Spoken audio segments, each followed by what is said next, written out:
here I am, the famous Kelso, and I got a presentation in front of people, like big people who are professionals. These are not just average people. Some of these people are therapists. Some of these people are school counselors. That's what I do for a living. But oh my goodness, I just can't believe this. I can't believe this. This is not a small problem. This is not a small problem. This is a big problem. And look at me. Hey, you know what? You're absolutely no help. You just sit there like a lump. Actually, you're like a couch potato. I'm talking to Mr. Potato Head. Do you see?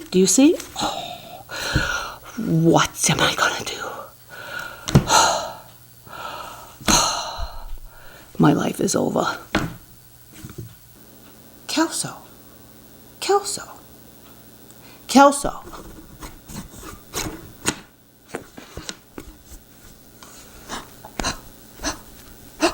Oh my goodness, I fell asleep. Yes, you fell asleep. I got a big problem. What is it? I got this presentation due and I ain't got nothing done. Look at it, it's the same way when I left just a few hours ago. I got a big problem. Are you sure it's a big problem? It's a big problem to me. Well, tell me about it. Okay, I'll tell you. So, remember last week I told you about that presentation I got for my class, right? Yeah? Well, it's not gone anywhere at all. I got so much to do and I ain't got no time. And everybody keeps calling me, talking to me, rat-a-tat-tatting on my door, trying to get my attention. And I ain't got time for that. I got a presentation with people, not frogs. Okay. So what is the presentation for? It's for my class, at UAF. Yeah.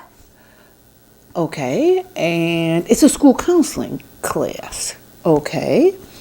So, Kelso, you're a school counselor. Small problems and big problems. Why are you mouthing it? Because I know what you're going to say. It's not a big problem. It's not a big problem. You know why? Because you can solve it. You and I can solve it together. We can solve it with them. Why don't you do this? Have you thought about something you want to do? Well, I have all kinds of ideas that are going around and around in my little frog brain, and I am having a hard time. I got brain freeze. I mean absolute brain freeze so bad, I was talking to Mr. Potato Head. You know what I'm saying? I do. So here's what I want us to do. Why don't we think together? How about this? How about if you teach them about small problems and big problems? Why are you mouthing the words again? Because I know what you're going to say. Small problems and big problems and small problems and big problems. This was a big problem to me. This is not a small problem. No, it is a small problem because you know what? We're about to solve it. So why don't you do this? Why don't you give them a lesson on small problems? Well, that's an idea. And big problems. Yeah, it's a good idea. Yeah, I could do that. I could give them a lesson on small problems and big problems. What about an activity? Well, I could do that. I got activities. I could have them talk about small problems, big problems themselves, right? Yeah, that'd be great. So why don't you do that? Awesome. I got this. This is a small problem. It is not a big problem. It is a small problem. It's a very small problem. And we're going to learn about it. Cool. See you in a minute. Hey, how you doing? Welcome to Kelso's Choices. So today, for our presentation, I'm going to teach you a lesson about small problems and big problems, and how you can solve small problems, and how you might need to get help for big problems. That's what we talk about here at Kelso's Choices, how to make right choices and solve problems yourself. So today, I'm going to cover what a small problem actually is. So a small problem might be something that, for example, he could solve himself. Hi, Mr. Potato Head. How you doing? So you solve the problem yourself. That's what a small problem is all about.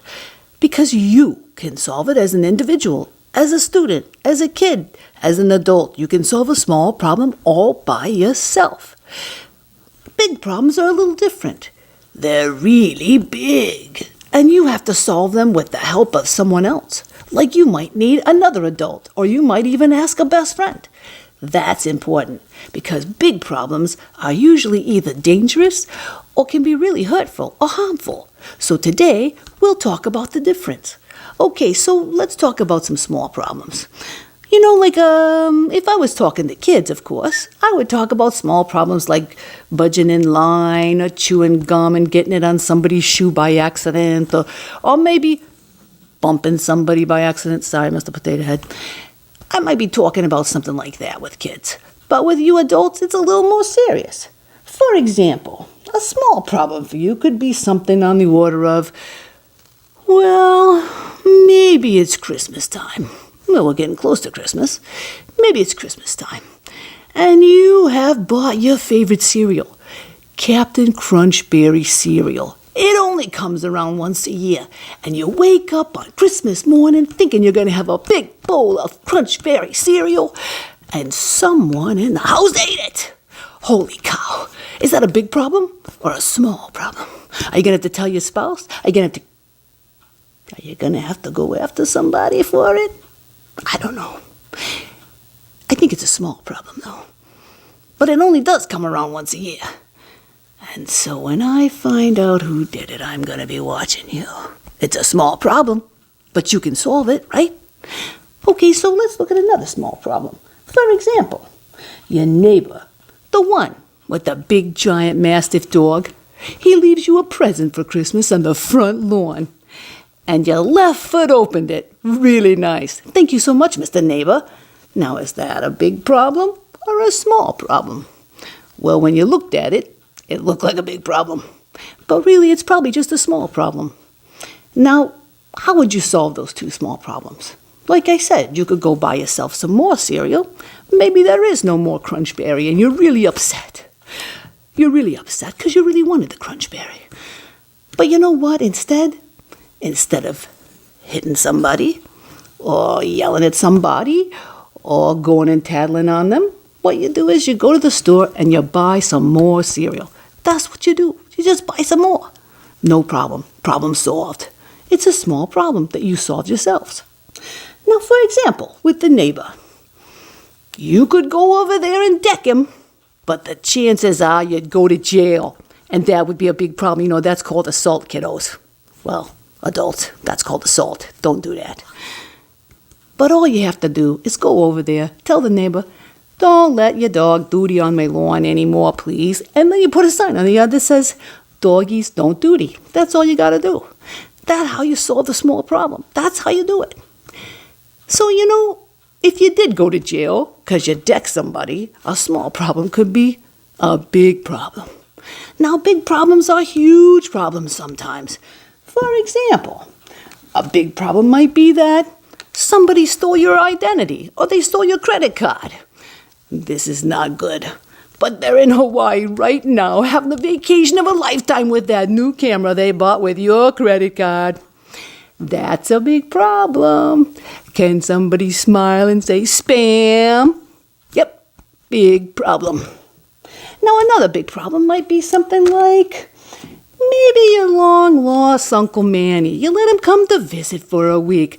Chain smoker that he is. And then he sets the front porch of the lily pad on fire. That's a big problem. That's a double big problem. Because now you got Manny and you got to call the fire department. Not good. Big problem. You're going to need help with these two. So what would you do for the first one? For the first big problem, you solve it by maybe you call your credit card company after you puke your guts out, of course. You call the big credit card company and you have them shut the card off. And then you know what? Kind fellas that they are, and gals, of course, they give you money back, shut the card down, and all is well. You got some help. You solved the problem with some help of the other people around you. That's how you do it. You didn't hit anybody. You didn't hurt anybody. You didn't yell at your neighbor. On the other hand, Uncle Manny, he set the house on fire. That's when you call 911. Help! 911! Not good. Not good. Call 911. Everybody run.